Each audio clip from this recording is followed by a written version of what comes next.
Here's Titty Titty sleeping on the bed in some fresh laundry.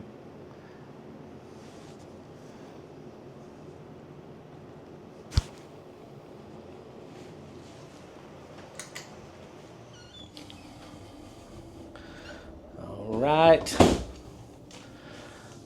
I did some vacuuming in here. Vacuuming. Speak clearly, Brian.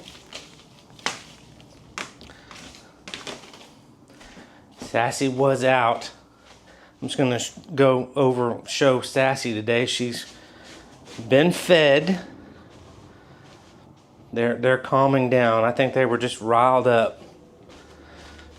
Let's take her out. They go in this box. That's their sanctuary. Every day I gotta clean, feed, soak them, wipe their little heinies, give them some attention. But look at Sassy's tail there. It's healing up very, very nicely.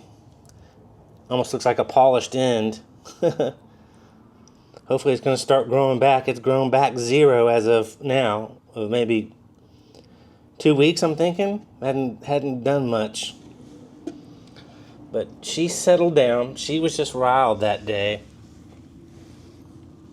She was just really riled. She's still a sweet girl. She's just sassy. Again, that's her name. She's just a Sassy Tegu. You either just appreciate it and accept it and go along with it, and just that's her personality, and everything's good. She's not a ferocious Tegu. She just gets riled up, and when she's hungry, and when we are hungry, some of us get riled up too, especially the females. Dated a few females that when they got hungry, woo, watch out. And this is my female red Tegu, probably mated with a black and white male Tegu and a red female Tegu, or I guess it could be the other way around. So she's got a lot of black and white Tegu in her genetics. That's why she's so much blackened coloration. Let's put this top. This top is so heavy. That's why whenever I lift this top up, I'm like, oh, it's heavy. It's got a Zoomed habitat heater on the bottom of it, and it heats the Tegus from the top down, and they like a blanket in here or a towel that I put in there. They like to sit on that or get underneath it or in between it, and kind of like, I guess leaves and vegetation kind of cover themselves up.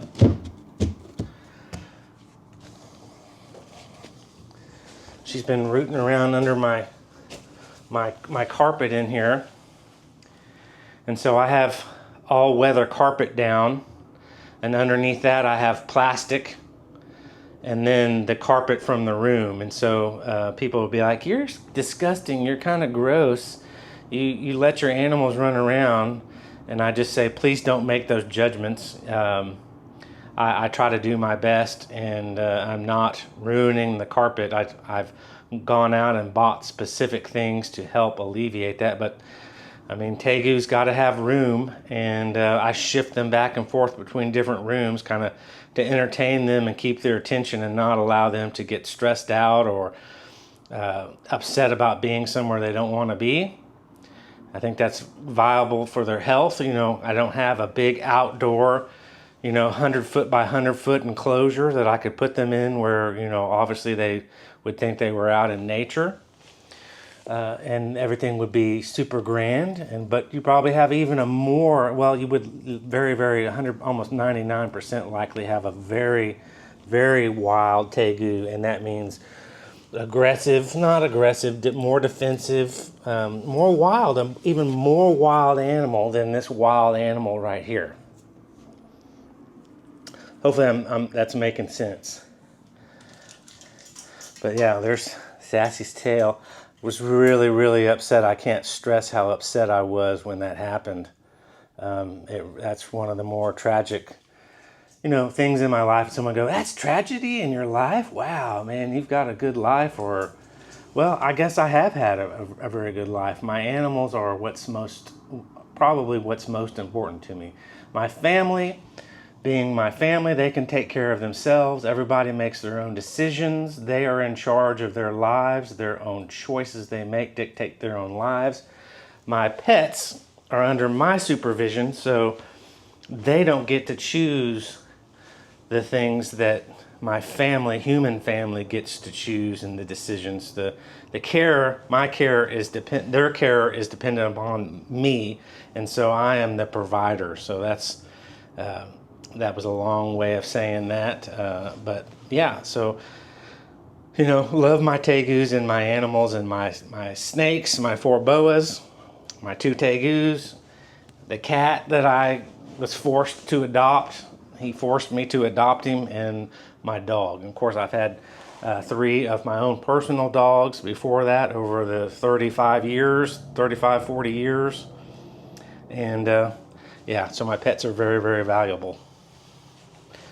But I try to give them what I have. I mean, other than spending $10,000 on an outdoor cage, an outdoor proper enclosure that's safe and secure, I try to give them water. I try to give them things to climb on and things to get wrapped around and into and stick their nose into, and kind of get into things, boxes.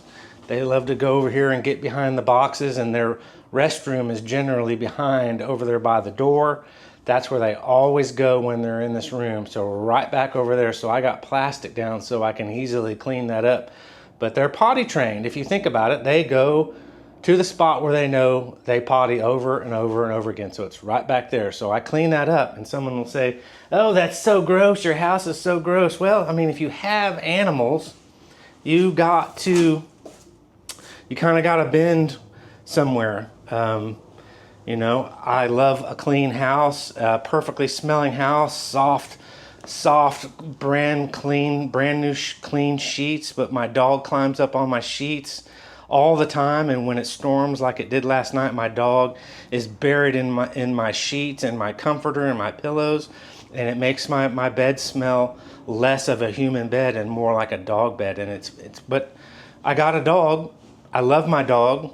My dog finds comfort in coming to me when it storms and being really close to me, and she still is a wreck and panicky and hyperventilating and panting and running a high temperature, but at least she feels more comfort being with me and when I'm sleeping in my bed. So that's kind of how I do with my lizards. I mean, yes, they poop in the house, but I am right there within the hour cleaning up their poop. I don't let their poop sit. I don't let it go days or a week before I clean their poops up. It's very, very quickly, because I check on them about every hour and look at them.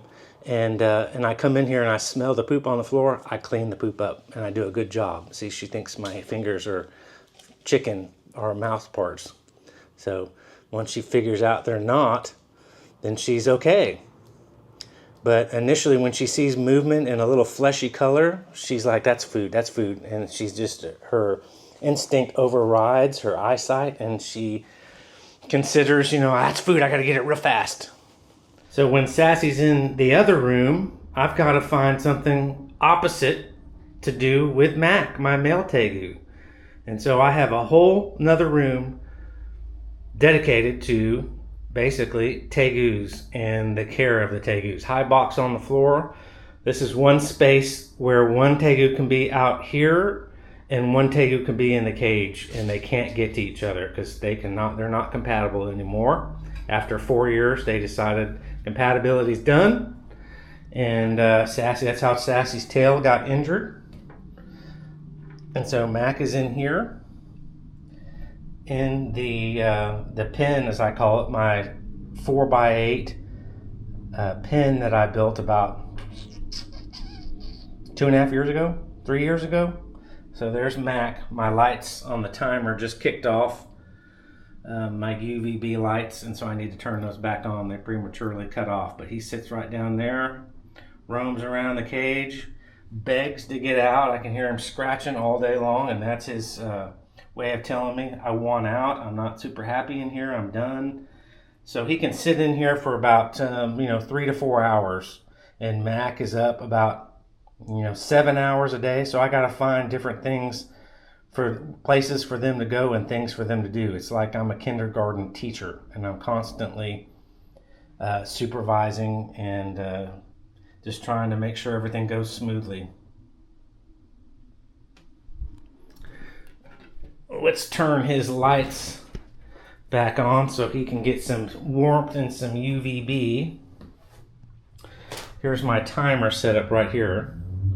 And I've got plastic down over here because when I let them out, that's where they like to maybe go poopy. So I want to make sure that it easily gets cleaned up and doesn't get down into the carpet. But we're going to turn on the timer here. Let's see. The automatic override. And then that turns this pen's lights back on. And I've got some grow lights, plant grow lights, which I thought were LED and a good option to light and maybe give the tegus while they're in the pen, some halfway decent light rather than just a bulb of some type, incandescent bulb. There he is down there.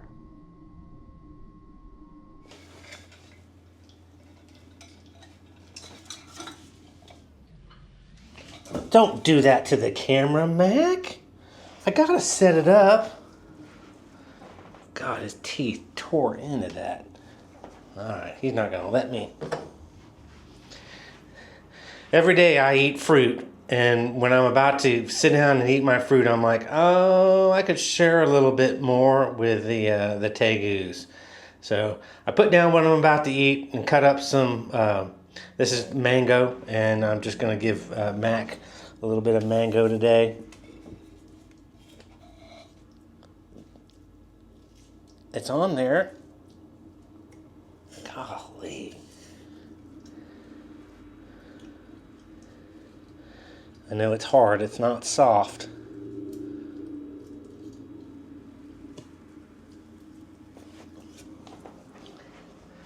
Come and get another piece.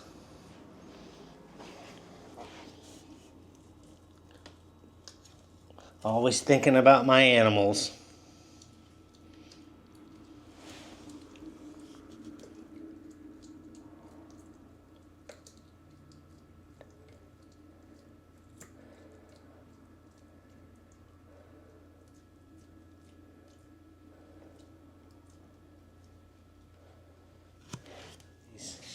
She gets a little bit of, I can't tap it. Here. Sassy.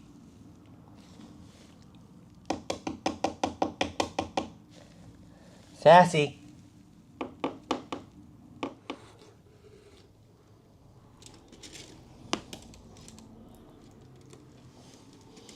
See, I told you they like to get under, and they go to sleep like pulling the covers over their head. She's down for the evening. If I didn't wake her up and keep feeding her. There you go, sweetheart. Put you back under there. I just thought I would share a new video and talk to you about Sassy, because the last video I showed, she was super strung out, flying around trying to get food like she was a really unruly tegu, and people would say, man, that sucks to have an animal like that, but it's just temporary. And what happens one day may not happen next week, and what happens next week may be a different month, and it's always changing and shifting with animals, especially exotic animals. So thank you for tuning in. Have a great day. I appreciate you watching. Leave a kind or a good comment. Try to leave something if you want me to respond, and be nice back. And have a great day. Bye-bye.